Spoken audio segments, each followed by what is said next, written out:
On our journey to visit Scotland, we will be exploring Scottish history, more specifically, the animated history of Scotland. Link to the original videos down in the description below. If you like the commentary and discussion we have here on my channel, consider subscribing. Without further ado, let's jump right into it.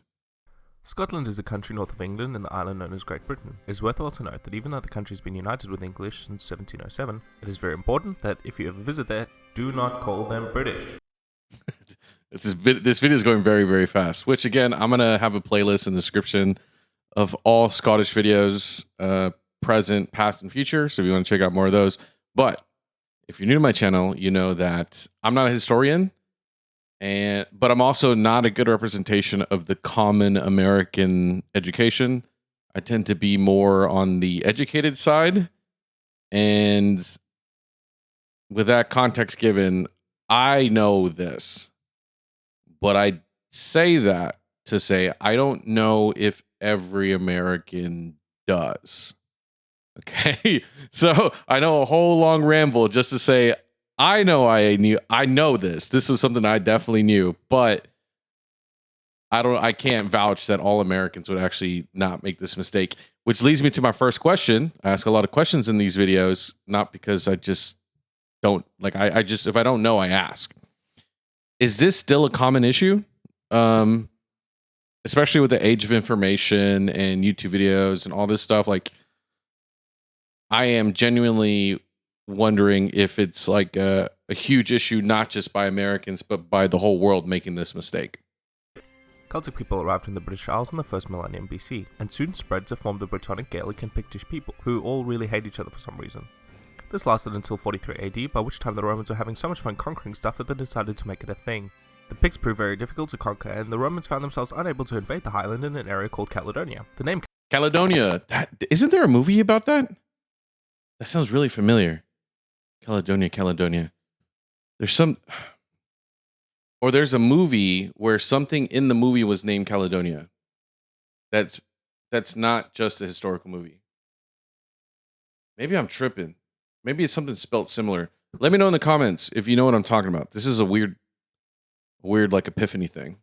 Caledonia, probably originating from one of the Pictish tribes called the Caledoni. Emperor Hadrian of Rome built a fortified wall to defend against the Picts while enforcing a strict no-touchy rule. By the time the Romans left in 450 AD, the south of Britain was conquered. Question. This is going by so fast. You know what? But Just many keep going. peoples called the Anglo-Saxons. Scotland by this point was politically divided into four kingdoms: the Celtic Picts, Scotti and Altclut, and the Anglo-Saxon kingdom of Bericea. Which of these four do we still have historical sites for each of them, or did at some point when civilizations conquer each other and it starts to merge, did they destroy the historical sites of the previous civilization? I'm not saying that it would actually happen that way, but we see that across different civilizations where, once they merge, the next person comes in and just destroys everything. So is there remnants of each of these? I should have probably found, I'm going to find a longer video that deep dives on everything because I have a lot of questions, but I feel like we're getting a good synopsis of what's going on. Scotland later shamelessly stole this name from the Scotti, who were actually originally from Ireland. Wait, Bericea what? eventually became Northumbria, and the Vikings invaded to become the Kingdom of York. The Gaels and the Picts united under a dude named Kenneth MacAlpine to form the Kingdom of Elba. It is worthwhile to note that most of Europe were fighting against the Vikings in the 10th century. You know what's crazy? We got to learn about the Vikings because this is one thing. So like we're covering a lot of world history on this channel, not just because of like I find it interesting. I think it's a great place to start conversations, right? But I hope to visit these places and experience the culture, the food, the language, and really be a good guest in these countries. And I say all that to say, when I'm doing independent research, just like reading and stuff like that, so many things that the Vikings influenced. It makes me wonder how much of the Vikings do we see today. It kind of reminds me of the Mongols over in Asia, right? And the influence is just extraordinary. The influences that I keep running into without even really knowing the full context and the full history of Vikings. So maybe we might make a deep dive on that if we have time. I mean, we probably will. It's just we're definitely going to learn about the food and culture and everything else of Scotland too as well. Scotland, not wanting to be left out, joined in.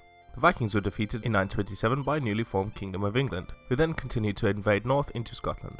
The Kingdom of Elba, Strathclyde and Dublin united against the English but were defeated in 937. The two kingdoms made their peace and Strathclyde was annexed by Elba in 945. The next 2 centuries is basically war with England. Fast forwarding to William Wallace. After the death of King Alexander, who left no heirs, King Edward of England appointed John Balliol as King of Scotland in 1292. And then Edward was like, "Hey buddy, that's an awful nice kingdom you got there, it'd be a shame if anything were to happen to it." To which John called up the French king and was like, "Hey, wanna be friends? This Edward guy is nuts." And Edward was like, "Oh hey, sorry, looks like your line got cut, and oh by the way, I brought an army to Scotland and now I'm king." And this guy named William Wallace says, "Not today, good sir," and roundhouse kicks the English posterior. Wait, isn't there a movie on this too? Am I this is crazy. Is there just a bunch of movies on this that I need to rewatch? Did I just like miss a lot of these movies? Like it just went over my head? All the way back down to London.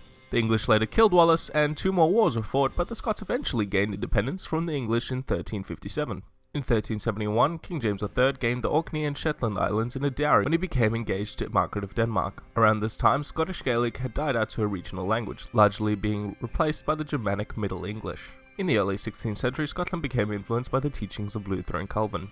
Okay, hold on. We're going to go back because I do care about language a lot. So I want to see this part again. Sorry if I'm rewinding the video. Actually, I'm not sorry. I do that anyway with other videos.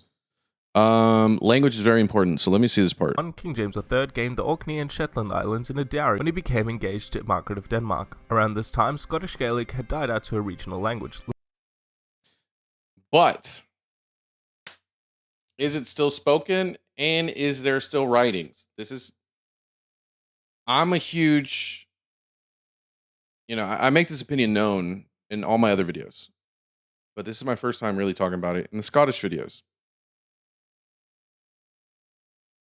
I am a huge believer, in preserving documents, regardless of its civilizations that were opposed or for.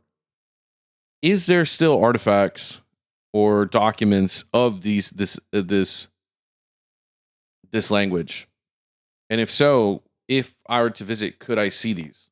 Like, could I, go to a museum and get to like hear it, experience it, and partake in learning about it in like a physical form?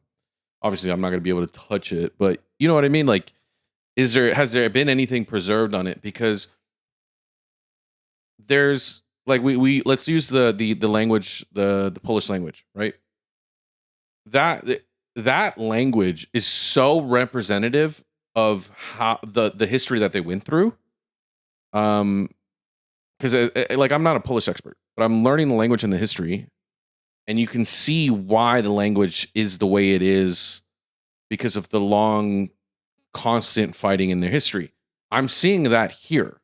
So this just seems like another situation where I want to really learn more about I guess this is really what I'm trying to say. I want to learn more about the language because there's a lot of fighting involved. And when there's a lot of fighting involved, sometimes the language reflects that. Does that make sense? Like I might not be able to speak it, but when you see the content, like when I learn certain words and like phrases, you can see the context of where the history comes from. Does that make sense? It's kind of, I need to write down some examples of what I mean by this. Maybe it'll make it easier. But if you know the language, I guess you'll understand.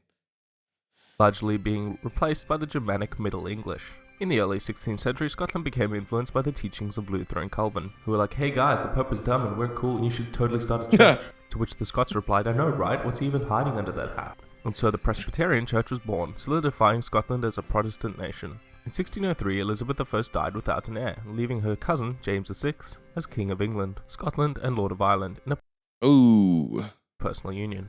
Time to get messy. James and his son King Charles attempted to create more political and religious unity among the three nations, who couldn't reach any compromises. Rebellions were sparked all over the Isles, which began the English Civil War and the War of the Three Kingdoms, resulting in England's victory and dominance in British politics. There's a lot more to cover here, but the war was so needlessly complicated that there's no way I could cover it in enough detail here. In 1707, after a failed attempt at colonialism by Scotland, the Acts of Union were passed between English and Scottish to merge the two countries into a political union, forming the Kingdom of Great Britain. Scottish economy and parliament were dissolved and absorbed by London, while retaining Scottish law and religion. The union brought in a lot of money to the Scots, who became... Yes, but this is one of the places this is where I want to visit, is Edinburgh. How much influence, I guess this is the real question. I'm going to visit Edinburgh. How much influence does Edinburgh have versus London? Obviously, London, geopolitics, whatever. But is there still presence felt from the things that Edinburgh does to this day? Whether it be like a soccer team or sorry, don't get mad at me. Football team, is it culinary innovations? Like, is there some still cultural presence that is still being felt? And obviously they show religion and what it looks like the justice system, but is there other things that maybe this video might not touch on? Became part of the growing British Empire.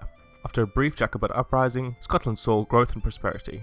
In the 1800s, Scotland prospered under the Enlightenment and Industrial Revolution to become a strong manufacturing economy. Well, there you go. That's one of the answers to what I was asking.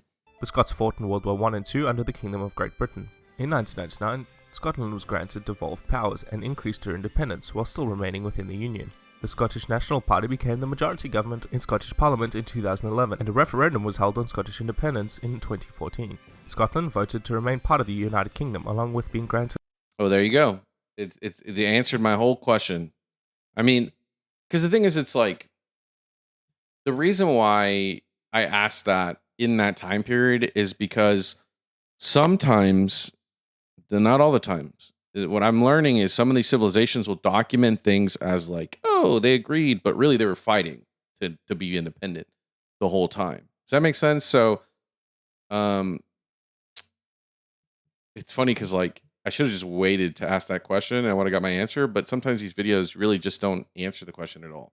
So that's one of the reasons why. But like it's just, I like to be a little bit open-minded in regards to the time periods too, because you really don't know the full dynamic until you get to the future. Does that make sense?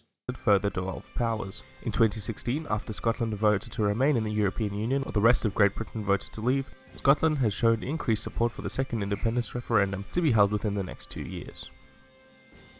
This video is a little bit old. It's a 2016. Isn't that crazy? What a time to be alive.